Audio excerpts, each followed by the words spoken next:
Hi. I don't know if anyone told you about me. I'm a new student here. My name is Katie Heron. Talk to me again and I'll kick your ass.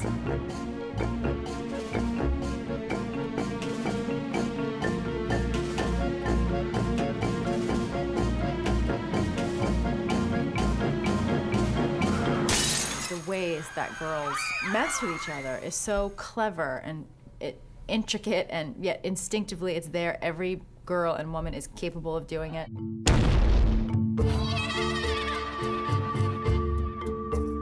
Katie, will you please tell him his hair looks sexy pushback? Chris Rock said something really interesting. He said, women would run the world if they didn't hate each other. That's the only thing that keeps them from running this whole planet, is that we hate each other. Why do you hate her? What do you mean? Regina, you seem to really hate her. Yes. What's your question? Girls just, I don't know. There's just this vibe sometimes, unless you don't know the girl. There's a vibe in the beginning, you know? There's just this competition. I mean, that's just like the rules of feminism. Girls can be really mean. I think mainly because they're like, so many girls are so insecure, especially when you're going through your teenage years and you don't know who you are, so you're trying to be anything that like feels slightly comfortable, even if it's not yourself. That is the ugliest effing skirt I've ever seen. There's always rivalry in high school. You're believing what one person says and then going and confronting one other person. But that's the fun about high school. You grow out of it eventually, hopefully. Having lunch with the plastics was like leaving the actual world and entering Girl World.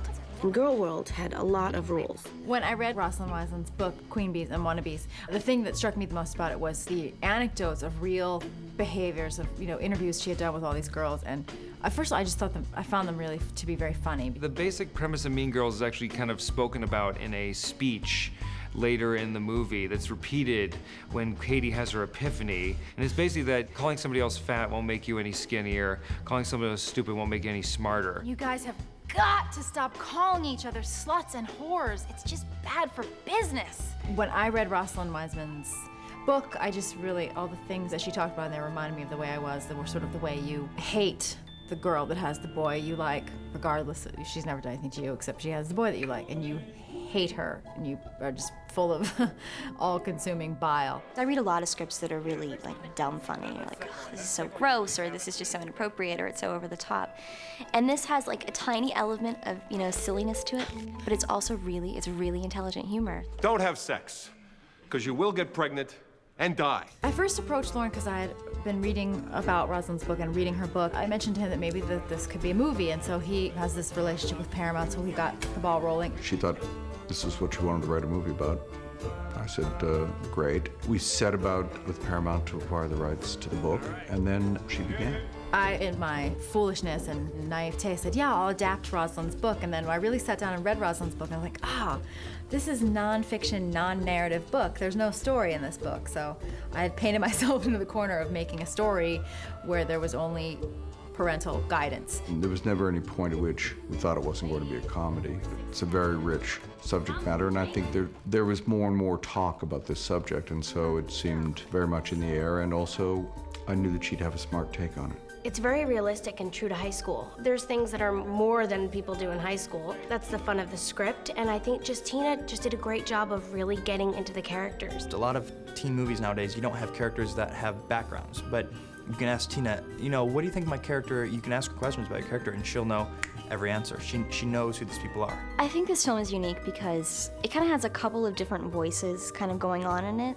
There's a really real element, about kind of, the downside of high school and the good things, that really do actually affect people and affect how you grow up. Promise me you won't make fun of her. Of course I'm not gonna make fun of her. You're so sweet. And I think that's Tina Fey's script. That's the thing that sets it apart, is the intelligence of the writing and the nuance and the kind of the depth of all these kind of universe of characters that she created is something that you normally are not going to get inside your average cookie-cutter high school picture. There's no room for weakness. There's just, if you're weak, you'll just get eaten alive. And Katie comes in and she is a very strong person, and so quickly figures out at least one way to survive, and then in this environment and then maybe realizes that's not the best way. The thing that I'm most going for with the movie is this kind of highly charged situation of high school and the hormones that are raging and the fact that you're kind of trying to act like adults and trying to be socialized like adults, but you're not adults. Like all of those things going on lead to a lot of turmoil. Watch out, please. New meat coming through.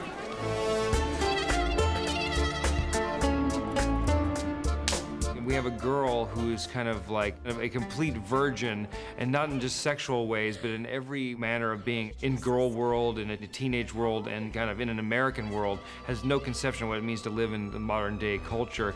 And she gets plunked down into the middle of this crazy petri dish of the Midwestern high school. It's just basically about a girl who's into this new school and has to deal with meeting new people and trying to become like a certain group of people and take one of them down all at once, and everything kind of flows back in her face because she doesn't realize what she's done, what she's created. Lindsay is so great playing Katie, and she's so wonderful to watch and so charming, and you like her instantly.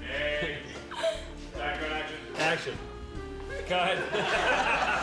Lindsay gives you this giant advantage in casting that the audience already likes her. What Lindsay brings to it is her strength. The big danger with the role of Katie is to have a wallflower who's kind of shy and wilting and can get chewed up and spit out. And the thing that Lindsay brings is that even when she's in a supposedly passive mode, she's so alive and so strong that you always feel like she's a very formidable contender. Lindsay, she not only sort of understood the script, but she, I think in a certain way, Tina instantly trusted her judgment about what was right and what sounded right in the characters. What? I read Tina's script so long ago. I read the first draft, and I loved it. I thought it was hysterical.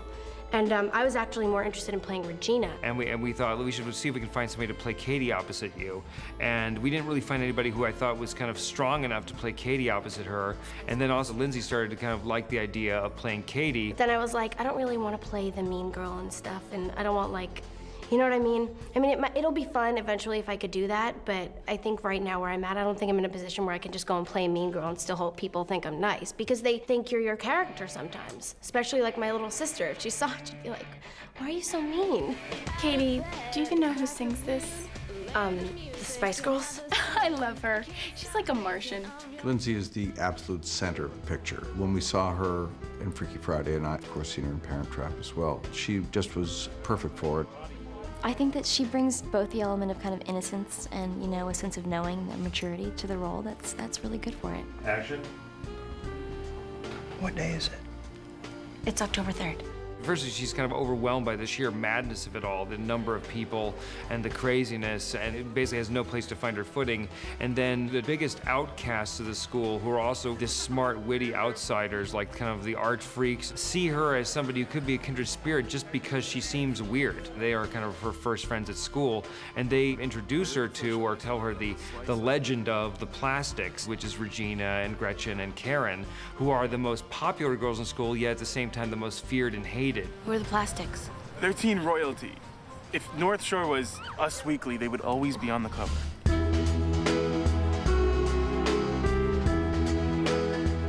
There was a group, when I was in high school, there was definitely a group of people that you just knew everything about them and you knew who they were dating, and they were a soap opera, and you would maybe never even have had said a word to them, but you kind of knew, like, she's got bangs, maybe I should get bangs. It's just celebrity culture shrunk down to high school size.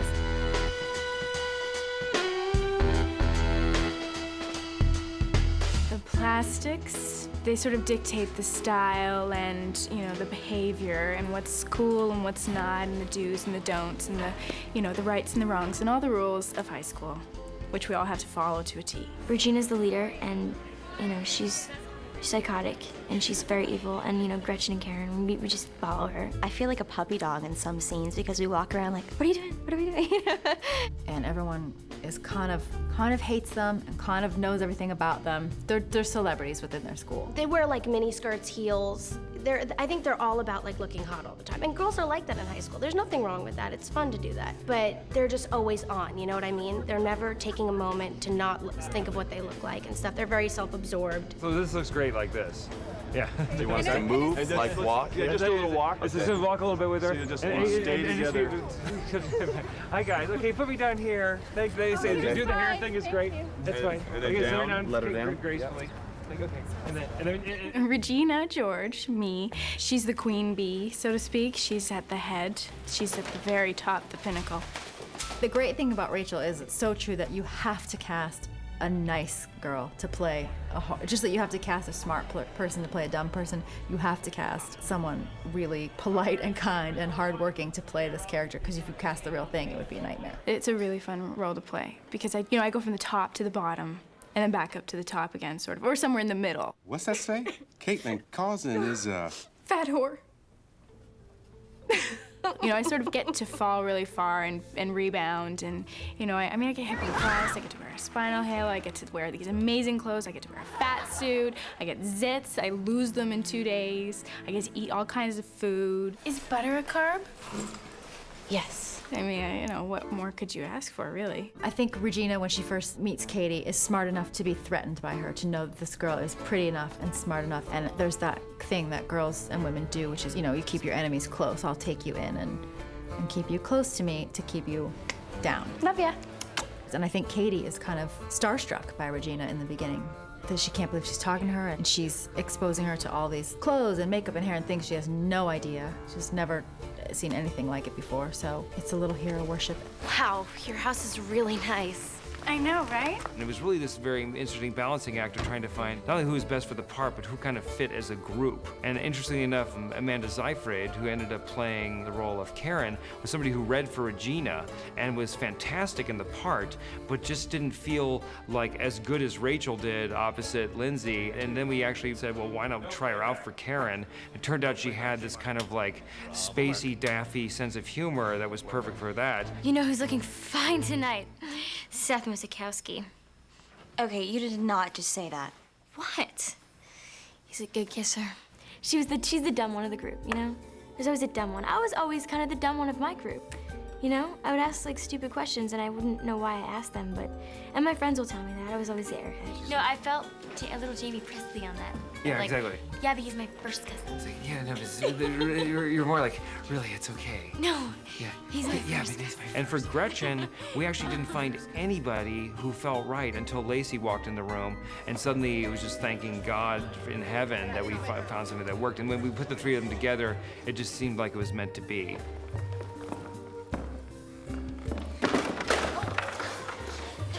The Plastics are basically kind of the richest, most trendy, slightly snobby, mean girls in school. But Gretchen, the character that I play, is really only mean by association.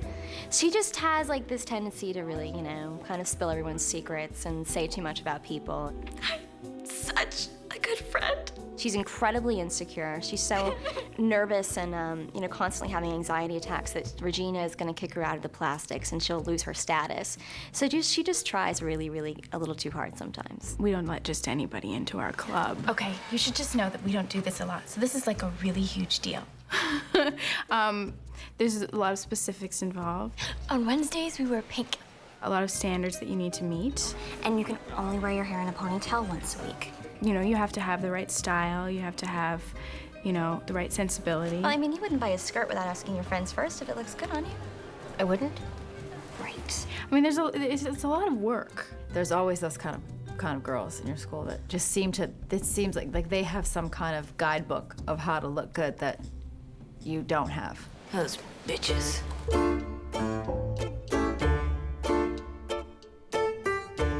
Janice and Damien are more from my high school experience and from my memory. I have a good friend from high school who actually, he went to the Catholic school down the street, but we knew each other from summer theater, and he was, in a lot of ways, the inspiration for the character of Damien. And between myself and some other friends that I have are kind of mushed together to be Janice. They're kind of the art freaks. Yeah, I refer to Janice and Damien as like the art freaks, and I'm so glad I don't have to sit at their table. They're like the odd couple. They're perfect for each other. They actually, I think, are cooler than anyone else in the school because they don't care what people think about them and just live for who they are. We're actually a lounge act on the side. That's right. See, this is our big move. My name's Ethel, and his name...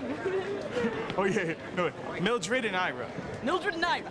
Lizzie Kaplan was kind of almost too beautiful to play the role of Janice. Originally, you can see we thought we were going to find like a Kelly Osbourne type to play Janice, but then nobody else had the kind of the raw energy and the attitude that you needed for that part except for Lizzie, and we figured we could kind of make Lizzie, we added this element that Lizzie used to be, you know, Regina's best friend, and so she's kind of just gone to the dark side. What Rosalind does write about in her book is this whole notion of being inside the box or outside the box.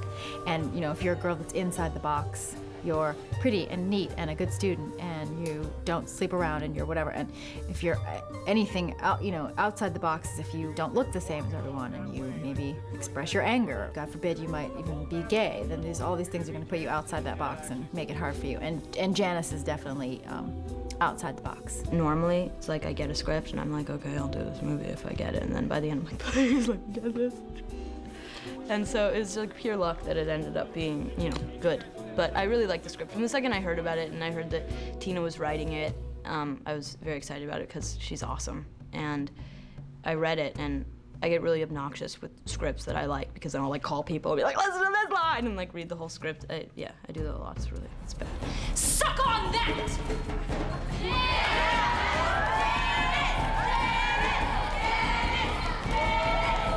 It's very easy to play Janice as just this, you know, crazy, bitter, angry girl, which she does very well. But there is definitely like a vulnerability that she brings to it that centers her, and you kind of want to like, she's not like the mean girl that you want like a bucket of water to fall on. She's kind of like the mean girl that you want to give a hug to. Regina started this rumor that Janice. Damien! Shall we not? I think we're all essentially in the movie. I mean, me and Janice. I mean, I think I'm a boy mean girl in the movie when I'm with Janice. And I think that's what, when you combine Janice and Damien together, they just become like this. Background, folks. We looked a long time to find Damien, and we found Daniel just in the nick of time. We were looking in, you know, 4 cities to find Damien because it was, and that was nothing that Mark was very generous with me about because Damien was so clear to me in my head. And when I finally saw Daniel, I was like, yeah, this is the guy. Hey, get out of here! Oh my God, Danny DeVito, I love your work! To have somebody who's kind of supposedly too gay to function, as one of the quotes in the movie, yet doesn't kind of like fall into like a stereotypical portrayal of that and kind of find that sense of humor, it was very difficult to find that balance.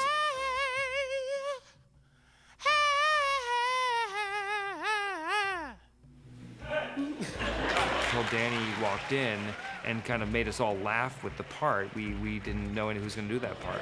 He's gonna do it. He's gonna do it raw.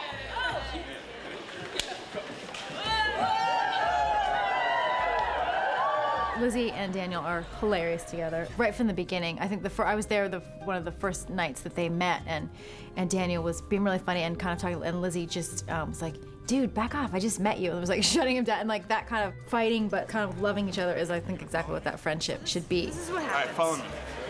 Come on. What you want to do is, Come on, you know how to do it. I'm trying to explain it to the people. So why don't you just let me explain it to the people? It's like my soul was taken out of my body and split in 2, and I got half, and Daniel got half. One of the first things they told me on the phone when they told me I got the role was, you are gonna love the girl that's playing Lizzie. Like, they're like, you guys are gonna click like nobody's business. He's the light that burns within me.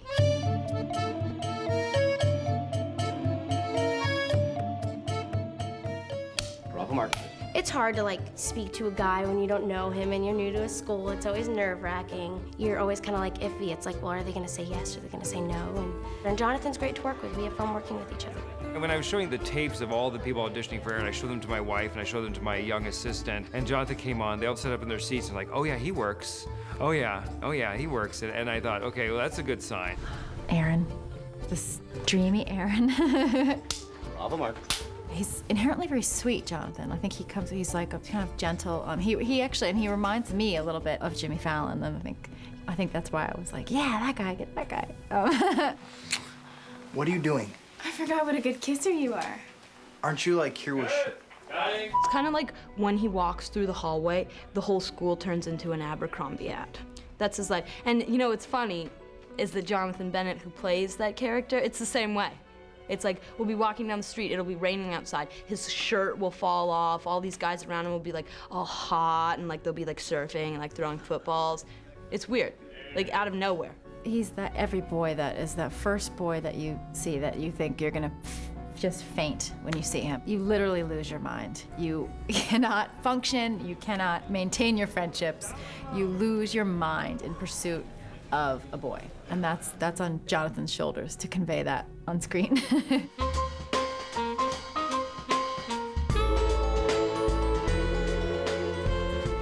Ms. Norberry?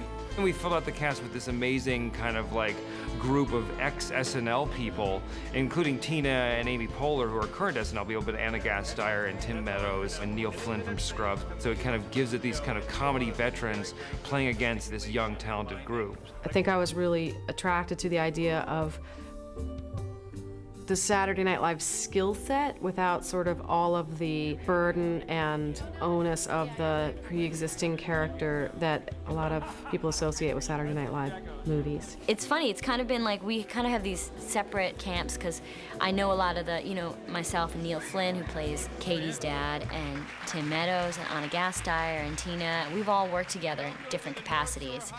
So it's been a really nice kind of reunion. And so sometimes we feel a little bit like the chaperones at the dance a little bit. Like we're like, has everyone checked in on the kids? Is everybody okay? Like we feel a little old. These ladies are very young to be playing moms. They're much too young to be playing these moms, but they're bringing the comedy that the characters need. I completely disagree with you. Amy, at the thigh slap.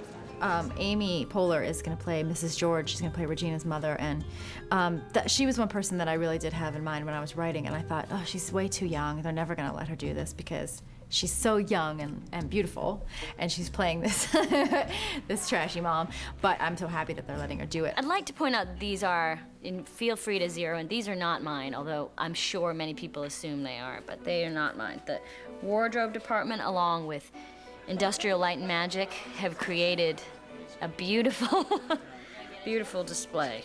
But these are nothing but padding and the hopes and dreams of of millions, yeah. Tim also I kind of had in mind for the beginning, because I have known Tim. We were at the show, overlapped at the same time. Mr. Duvall, who doesn't have a first name. I don't know. Mr. Duvall, he's handsome, he has an underlying sexiness that comes across pretty much throughout the movie. But, you know, we're trying to work on keeping that, you know, sort of, because we want a PG rating or something like that. Now, what we're gonna try to do is fix the way you young ladies relate to each other, okay? Lady to lady. Hopefully this movie will take, I think there's a lot of movies that have the hot popular girls who are mean, but I'm hoping that we will get to know them more fully in this movie. I really think the characters in this film can really teach you a lot of things about life, you know, especially that you can never wear too much lip gloss. Okay, that hurt. If you were to get breast implants, make sure that they're sensitive enough. Try to maintain some nipple sensitivity, so if your dog is chewing on them, you might notice. You don't have to listen to those mean girls. They're just there to make you upset and make you feel bad about yourself. And you know, really, inside, they feel bad about themselves too. They don't want to admit it to anybody. If you have ever been picked on by a girl, ever, then you will really appreciate this movie. Because these girls are ruthless, and there's all different kinds of mean girls. There's pretty mean girls, there's ugly mean girls. You're a bitch! There's bitter mean girls, there's gay guy mean girls, there's a bunch of different mean girls. And you will feel the wrath of all of them when you watch this movie and laugh about it. It's just great to hear stories about how you feel and, you know, what you kind of go through. And you know, it's just great to have that sort of like, oh yes, I feel that way. Yes, and I feel that way, and I know that girl, and I know that girl, and I know that guy. And it's just something you can relate to. And it's really fun at the same time. It's really not another teen movie. It's not a regular teen movie because it's smarter, because Tina Fey wrote it and she's into like the random comedy. I'm from Michigan. Great. The message of Mean Girls is basically just be yourself and don't get caught up in certain things and don't change for anyone and be around people that you can trust and that won't hurt you in any way. You know, sometimes when you're going through anything, you feel like you're the only one. And I think that if you're being bullied around by some kid in your high school, some mean girl, and then you go and you see this movie, you'll probably be like, oh, you know, it's funny, and life is art, and this is kind of very similar to true life. I think that those people would definitely be inspired a little bit and like learn to laugh about some of it. It's sort of a hopeful tale. I didn't want it to come out of it feeling like women are awful to each other always, always, forever, their whole life, and that's just the way it is. I think women can learn how to be around each other and how to feel good about it themselves without building themselves up at the expense of tearing other people down.